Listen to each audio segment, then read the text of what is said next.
Morning everyone, my name is Mukesh Dhakad. आज मैं आपको कक्षा 6 के मैथ का चैप्टर 1 शुरू कराने जा रहा हूँ। ठीक है स्टूडेंट्स, चलिए देखते हैं। इसके पहले जो बच्चों मैंने आपको वीडियो बनाई थी उसमें मैंने आपको नंबर्स के बारे में जानकारी प्रदान की थी कि प्राकृतिक संख्या क्या होती हैं, पूर्ण संख्या क्या होती है, सम संख्या, विषम संख्या, इवन बहुत सारे मैंने आपको ऐसे नंबर्स बताए थे जिन नंबर्स को किस नाम से जाना जाता है। आज मैं आपको एक्सरसाइज 1.1 स्टार्ट कराने जा रहा हूं। एक्सरसाइज 1.1, ठीक है ना। चलिए, इसका जो पहला क्वेश्चन है, जो बच्चों फर्स्ट क्वेश्चन है यानी का वाला क्वेश्चन है, लिखा हुआ है 5 6 8 2। इसके बाद लिखा हुआ है 1 3 7 1 4। कितने नंबर्स हैं? इकाई, दहाई, सैकड़ा, हजार, 10,000, लाख, 10 लाख, करोड़, 10 करोड़। ठीक है बेटा। तो इसमें लिखा हुआ है निम्नलिखित संख्याओं के आवर्तों को भारतीय और अंतरराष्ट्रीय संख्या पद्धतियों में प्रदर्शित करने के लिए इनके बीच अल्पविराम यानी कि कॉमा का प्रयोग करना है। देखिए, जो बच्चों भारतीय पद्धति होती है उसका जो लिखने के तरीके होते हैं नंबर्स को वो अलग होता है, जबकि जो अंतरराष्ट्रीय पद्धति होता है उसका नियम बिल्कुल अलग होता है। तो ठीक है बच्चों, क्या करते हैं, अब कॉमा लगाना है। अब देखिए, इकाई, दहाई, सैकड़ा, हजार, 10,000, लाख, 10 लाख, करोड़, 10 करोड़। तो अगर मैं भारतीय पद्धति की बात करूं, भारतीय पद्धति, तो क्या हो जाएगा? 56 करोड़ 62 लाख 13,714। जबकि जो अपनी अंतरराष्ट्रीय पद्धति होती है बच्चों, उनमें 3 का क्या बनता है? आपका ग्रुप बनता है, यानी कि 3 नंबर के बाद कॉमा लगाए जाते हैं। तो फिर से लिख रहा हूं एक बार मैं, 5 6 8 2 1 3 7 1 4। तो कहां कॉमा आएगा? यहां पे कॉमा आएगा, क्योंकि 3 का ग्रुप बनता है बच्चों आपका। इसके बाद यहाँ पे कॉमा आएगा, इसके बाद रात में क्या है, लास्ट में क्या बचता है? 714। यानी कि जो अंतरराष्ट्रीय पद्धति होती है उसमें हमें ध्यान रखना होता है कि जो नंबर्स में 3 नंबर्स के बाद कॉमा लगाए जाते हैं। और नंबर्स कहां से कॉमे लगाए जाते हैं? लास्ट में। अंतिम जो इकाई का अंक होता है वहां से कॉमा लगाना है। अगर आप इधर से लगाओगे तो आपका जो क्वेश्चन है वो गलत हो जाएगा। ठीक है बच्चों। चलिए, अब मैं बात करने जा रहा हूं इसके जो भी क्वेश्चन बचे हुए हैं वो सारे क्वेश्चन इसी तरीके से बच्चों करना है आपको। ठीक है। अब मैं सेकंड क्वेश्चन की बात करने जा रहा हूं। इसका जो का क्वेश्चन है, लिखा है 462 163। इसको किस में लिखना है? संख्याओं में लिखना है। पहले लिखना है भारतीय, यानी कि भारतीय पद्धति में लिखना है बच्चों आपको। फिर लिखना है अंतरराष्ट्रीय पद्धति। फिर किस में लिखना है? अंतरराष्ट्रीय।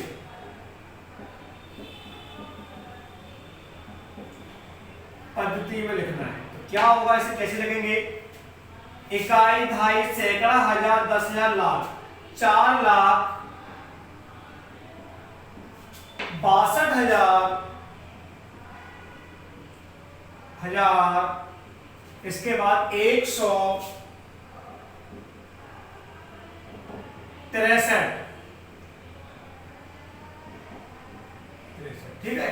ए हमारी क्या थी? 4,62,163। ए हमारी भारतीय पद्धति थी। जबकि जो अंतरराष्ट्रीय पद्धति होती है, तो बेटा जो चैप्टर के पहले आपको एक टेबल बनी हुई है उस टेबल को आपको अच्छे से पढ़ना है, समझना है कैसे लिखते हैं। तो इसे क्या लिखेंगे अंतरराष्ट्रीय में? 462,000 क्या लिखेंगे इसे? तो इसका जो लिखने का तरीका होता है वो क्या होता है? बिल्कुल अलग होता है। तो इसे क्या लिखेंगे अपन? 462,163। क्या होगा इसका? 462,163, यानी कि देखिए अब कितना दोनों में अंतर है। यानी कि जो भारतीय पद्धति होती है वो अंतरराष्ट्रीय पद्धति से बच्चों बिल्कुल अलग होती है। यानी कि आपको अगर दोनों को सीखना है, दोनों के अलग अलग नियम होते हैं, पहले आपको उन नियमों को अच्छे से स्टडी यानी कि पढ़ना होगा। अब मैं आपको बाकी के जो क्वेश्चन है वो आप खुद कर सकते हो, एक ही जैसे क्वेश्चन है। सवाल नंबर तीसरा, जो तीसरा का पहला सवाल है बच्चों क्या है वो देखिए। अब इसमें लिखा है 37,855। तीसरे का जो पहला सवाल है बच्चों 37,855 क्या है, 37,855। इसमें से आपको स्थानीय मान निकालना है। ये नहीं कहा गया है कि 5 का निकालना है, कि 8 का निकालना है, कि 7 का निकालना है या फिर 3 का निकालना है। जब कभी ऐसी सिचुएशन आ जाती है, कुछ कहा नहीं जाता है, किसी भी नंबर्स के नीचे किसी भी चिन्ह का प्रयोग नहीं किया जाता है, तो बच्चा इसका मतलब होता है बच्चों कि हमें सभी अंकों का स्थानीय मान निकालना है। स्थानीय मान 5 का स्थानीय मान, इसके बाद फिर से 5 का स्थानीय मान मतलब 55 का स्थानीय मान, इसके बाद 855 का स्थानीय मान, इसके बाद 7,855 का स्थानीय मान, इसके बाद है 3,7,855 का स्थानीय मान। ठीक है बच्चों, देखते कैसे करते हैं। जिस नंबर का स्थानीय मान निकालना होता है उस नंबर को लिख देते हैं। उसके बाद बच्चों जितने भी नंबर होते हैं उतने शून्य लगा देते हैं। 5 का लिखा अपन ने 5 हो गया, इसके बाद कोई अंक नहीं है तो 5 का स्थानीय मान 5 ही होगा। अब बात करूं 55 का स्थानीय मान, यानी कि इस वाले 5 का स्थानीय मान निकालना, क्या करेंगे 5 का 5 लिखेंगे, इसके बाद जितने अंक होते हैं उतने अपन शून्य लगा देते हैं। तो इसके बाद एक अंक है तो आपको एक शून्य लगाना है। ठीक है बच्चों, 855 मतलब आपको 8 का स्थानीय मान निकालना है। 8 लिख दिया आपने। 8 के बाद कितने नंबर्स बचे हैं आपके, 2 नंबर्स बचे हैं, यानी कि इसमें आप 2 जीरो लगा देंगे। कितना हो जाएगा आपका 800 बन जाएगा आपका। 7,855 में अगर हम बात करें 7 के स्थानीय मान की तो 7 लिख देंगे। 7 के बाद कितने अंक शेष है आपके, सर 3 अंक शेष है बच्चों आपके, तो आपको यहाँ पर 3 जीरो लगाना होगा। इसके बाद 37,855 में 3 का स्थानीय मान क्या होगा बच्चों, तो 3 लिख देंगे।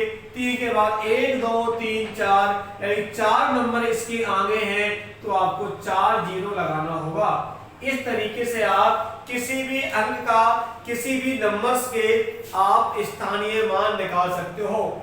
दूसरी बात बेटा बता देता हूं, स्थानीय मान और जातीय मान में अंतर क्या होता है। Place value and face value, किसी भी नंबर का जो जातीय मान होता है वो खुद एक नंबर होता है। किसी भी नंबर का जो जातीय मान होता है तो जिस नंबर का बच्चों जातीय मान पूछा जाए आपको उसी नंबर को लिख देना है।